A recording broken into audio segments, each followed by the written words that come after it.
there's all kinds of people watching this that are long Bitcoin, and there's nobody that's short, and nobody wants their windpipe stepped on. I don't blame them. I don't like people who step on my windpipe. But I would say this, that if the people in this room owned all of the farmland in the United States,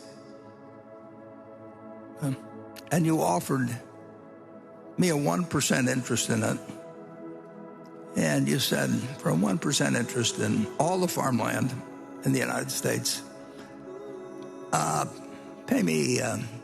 pay our group,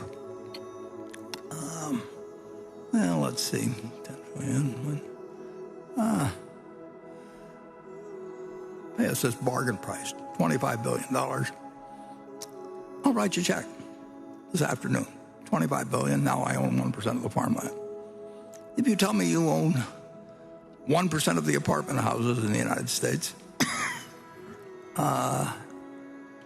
and you offer me a 1% interest, so I'll have a 1% interest in all the apartment houses in the country, and you want whatever it may be for it, then call them another $25 billion or something.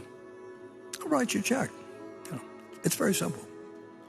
Now, if you told me you owned all of the Bitcoin in the world and you offered it to me for $25, I wouldn't take it, because what would I do with it? I have to sell it back to you one way or another. I mean, maybe I have the same people, but it isn't going to do anything.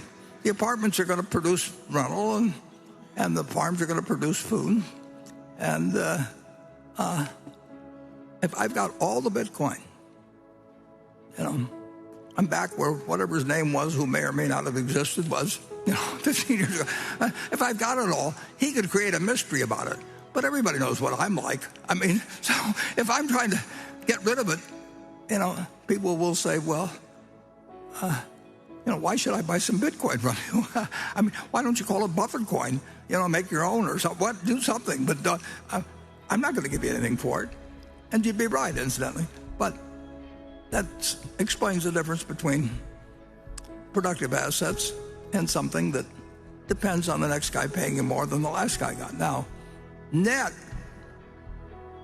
if you look at it, a lot of commissions have been paid, and there's all kinds of frictional costs that are very real that somebody has paid to a bunch of people who facilitate this game. But whatever one group of the public has taken out, or one group of owners, has come in from other people. I mean, it's other people have entered the room and they move money around, but there's no more money in the room. It just changed hands with a lot of maybe fraud and costs involved, and a whole bunch of things you lose. You forget the numbers or forget the equation. You can do that with a lot of things. I mean, it's been done throughout history. Certain things have value that don't produce something tangible. I mean, you can say a great painting, probably will have some value 500 years from now.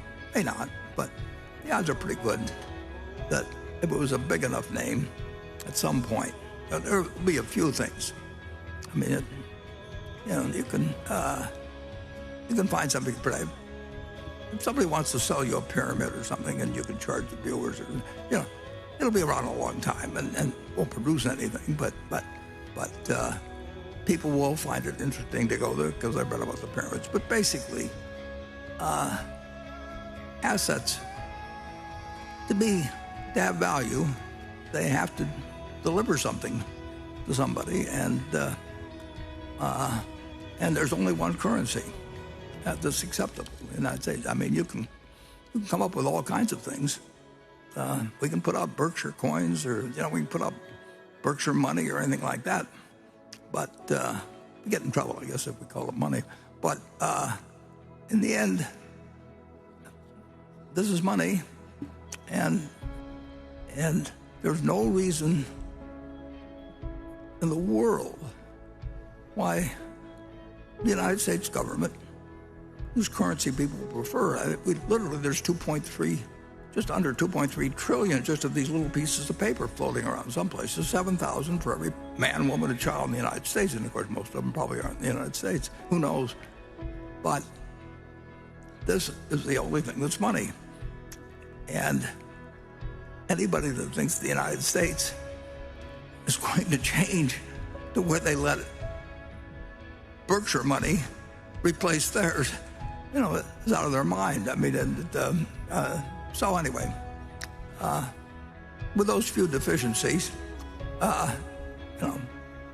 you can, whether it goes up or down in the next year or 5 years, 10 years, I don't know. But the one thing I'm pretty sure of is that it doesn't multiply, it doesn't produce anything. It's got a magic to it, and people have attached magics to lots of things.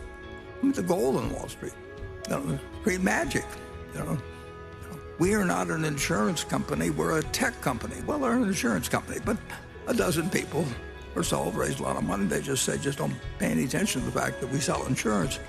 We are a tech company. Well, in the end, they wrote insurance, and overwhelmingly, they've lost a lot of money since then.